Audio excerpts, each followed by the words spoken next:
Movie की शुरुआत Cambridge research centre से होती है, जहां पर कई सारे चिंपैंजी को इलीगल तरीके से रखा गया था और उन पर एक्सपेरिमेंट किए जा रहे थे। फिर वहां पर एनिमल लिबरेशन वाले लोग आते हैं। एनिमल लिबरेशन का काम उन जानवरों को छुड़ाना होता है जिन पर अत्याचार हो रहा हो। वो चिंपैंजी को आजाद करने लगते हैं, लेकिन वहाँ एक डॉक्टर आकर उनको ऐसा करने से मना करता है। डॉक्टर कहता है कि ये चिंपैंजी इन्फेक्टेड है क्योंकि इनके अंदर एक वायरस डाला गया है जिससे ये बहुत ही एग्रेसिव हो गए हैं। लेकिन एक लड़की पिंजरे का दरवाजा खोल देती है, तभी वो चिंपैंजी उस लड़की पर हमला करता है जिसने ये दरवाजा खोला था, लेकिन उसका साथी चिंपैंजी को मार देता है। लेकिन वो लड़की अजीब सी हरकतें करने लगती है। फिर वो डॉक्टर उस लड़की को मारने जाता है, लेकिन वो लड़की उसे ही मार देती है। फिर हमें दिखाया जाता है कि 28 दिन बीत चुके हैं। फिर हमें जिम नाम के एक लड़के को दिखाया जाता है जो अभी अभी कोमा से बाहर निकला है। वो देखता है कि हॉस्पिटल में कोई नहीं है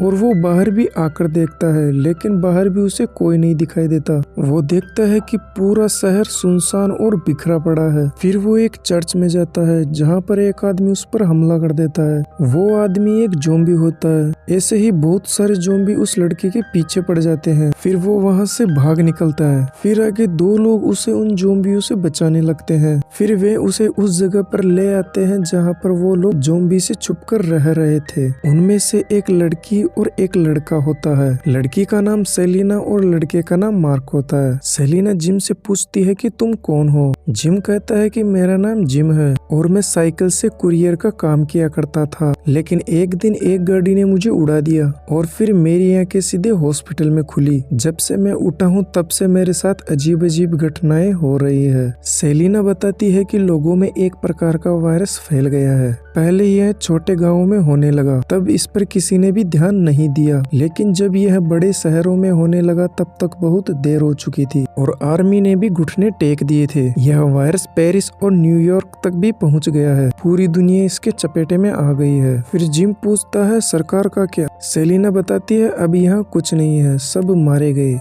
मार्क उसे बताता है कि पिछले 6 दिनों में तुम पहले व्यक्ति हो जो हमें जिंदा मिले हो। वह यह भी बताता है कि इस वायरस ने मेरे पूरे परिवार को खत्म कर दिया। जिम बोलता है कि मैं अपने परिवार को ढूंढने जा रहा हूँ। ये लोग बोलते हैं कि हम भी तुम्हारे साथ चलेंगे, लेकिन सुबह, क्योंकि रात में ज़ॉम्बी बहुत ही सक्रिय होते हैं। फिर सुबह होते ही तीनों जिम के घर के बाहर पहुँच जाते हैं। जिम घर पर देखता है कि उसके माता पिता ने जहर खाकर खुदकुशी कर ली है। यह देखकर जिम बहुत ही दुखी होता है। उनके हाथ में जिम की एक फोटो भी होती है और पीछे एक नोट भी लिखा हुआ होता है। नोट में लिखा हुआ होता है कि जिम, मैंने तुम्हें अनंत प्यार के साथ सुला दिया है, अब हम भी तुम्हारे साथ सो रहे हैं, तुम उठना मत। यह पढ़कर जिम बहुत ही दुखी होता है। फिर सेलिना बताती है कि आज रात हमें यहीं पर रुकना होगा क्योंकि हमें वापस पहुंचने से पहले रात हो जाएगी और रात में ज़ॉम्बी सबसे ज्यादा सक्रिय होते हैं। फिर ये सब सो जाते हैं, लेकिन रात में 2 ज़ॉम्बी इन पर हमला कर देते हैं। ये 2 ज़ॉम्बी जिम के पड़ोसी होते हैं,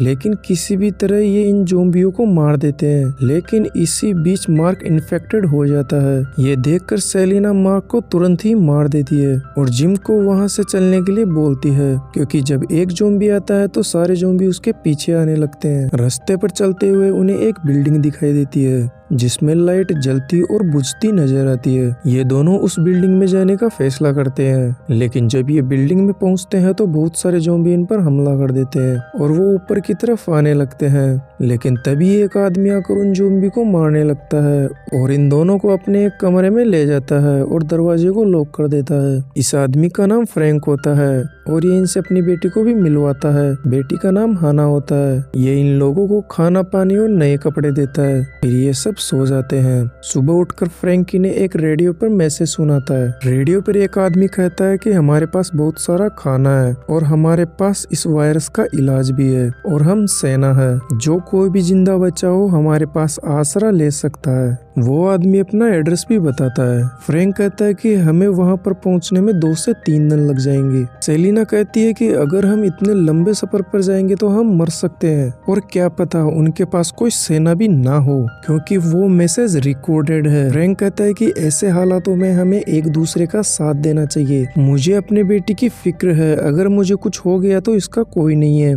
फिर ये सब वहाँ पर जाने का फैसला करते हैं क्योंकि इनके पास दूसरा कोई ऑप्शन नहीं होता। कुछ दिन चलने के बाद इन्हें रास्ते में एक टनल दिखाई देती है। जिम कहता है हमें दूसरे रास्ते से चलना चाहिए क्योंकि अंधेरे में ज़ॉम्बी रहते हैं। ये एक शॉर्टकट रास्ता होता है, इसलिए फ्रैंक टनल में से गाड़ी ले जाता है। यहाँ हमें कई सारी टूटी फूटी गाड़ियाँ दिखाई देती है। यहाँ इनकी गाड़ी का आगे वाला टायर भी पंचर हो जाता है। फिर सभी लोग टायर बदलने में लग जाते हैं, लेकिन इन्हें सामने से कुछ अजीब सी आवाजें आने लगती है। फिर इन्हें बहुत सारी ज़ॉम्बी की परछाई नजर आती है जो इन्हीं की ओर बढ़ रही होती है। फिर ये तीनों मिलकर गाड़ी को उठा लेते हैं और हाना जल्दी से गाड़ी के टायर को चेंज कर देती है। फिर ये सब बचकर यहाँ से निकल जाते हैं। बीच रास्ते में इन्हें एक सुपरमार्केट दिखाई देता है। ये वहाँ से अपनी मनपसंद का सामान भर भर के लेते हैं क्योंकि वहाँ पर कोई नहीं होता। जाते समय फ्रैंक वहाँ पर अपना क्रेडिट कार्ड छोड़कर चला आता है। फिर ये वहाँ पर पहुँच जाते हैं जहाँ ये पहुँचना चाहते थे।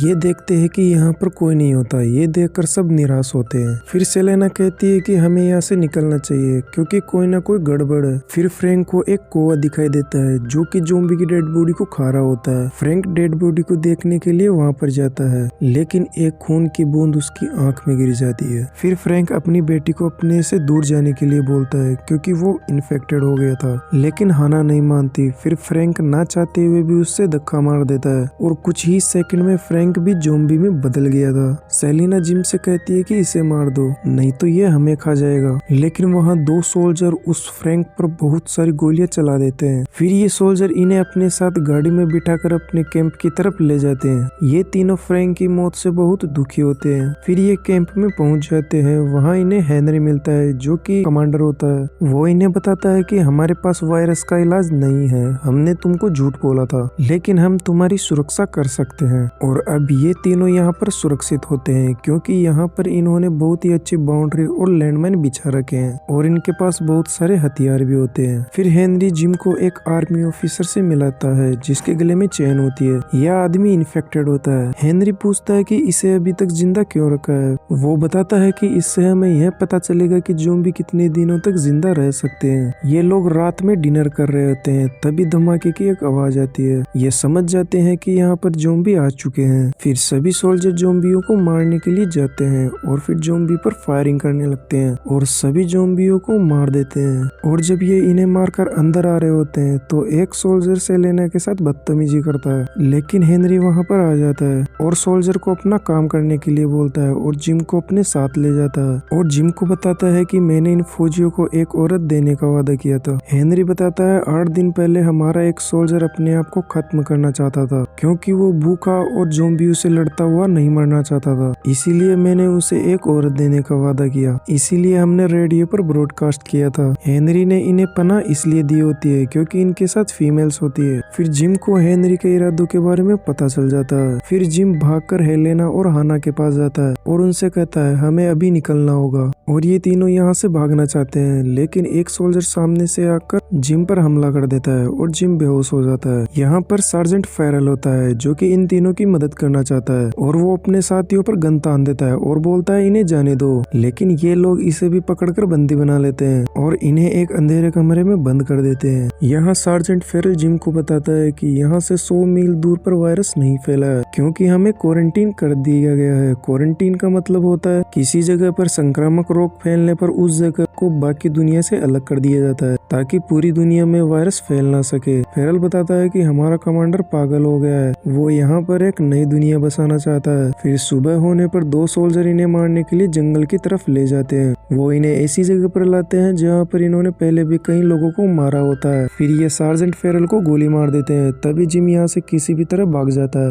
लेकिन जिम भागते भागते थक कर गिर जाता है। तभी उसे आसमान में एक एरोप्लेन उड़ता दिखाई देता है। तभी वो समझ जाता है कि ये वायरस पूरी दुनिया में नहीं फैला है। फिर ये सोल्जर इन लड़कियों को एक कमरे में ले जाते हैं जहाँ पर इन्हें नए कपड़े पहनने के लिए बोलते हैं। फिर बाहर जिम भी आ जाता है और आकर सायरन बजा देता है और हेनरी के आदमियों को मारने लगता है। सायरन की आवाज सुनकर बहुत सारे ज़ॉम्बी इन पर हमला भी कर देते हैं। फिर हेनरी भी यहाँ से कार में बैठकर भागने की कोशिश करता है, लेकिन उसकी कार के सामने बहुत सारे ज़ॉम्बी आ जाता है, लेकिन वो उन सबको बंदूक से मार देता है और फिर वहीं चला जाता है जहाँ पर वो सेलेना और हाना को कैद करके रखा था। फिर जिम उस इन्फेक्टेड आर्मी ऑफिसर को छोड़ देता है जिसके गले में चेन होती है। उस इन्फेक्टेड आर्मी ऑफिसर की वजह से हेनरी के कई सारे लोग मारे जाते हैं। फिर सभी यहाँ पर अपनी जान बचाने के लिए इधर उधर भाग रहे होते हैं। फिर एक सोल्जर सेलेना को पकड़ लेता है और मारने वाला होता है, लेकिन जिम पीछे से आकर उसे मार देता है। जिम के शरीर पर बहुत सारा खून लगा होता है। ये देखकर सेलेना सोचती है कि अब जिम भी इन्फेक्टेड हो गया है और वो जिम को मारने वाली होती है, लेकिन वो समझ जाती है कि इन्फेक्टेड नहीं हुआ है और वो किस करने लगते हैं।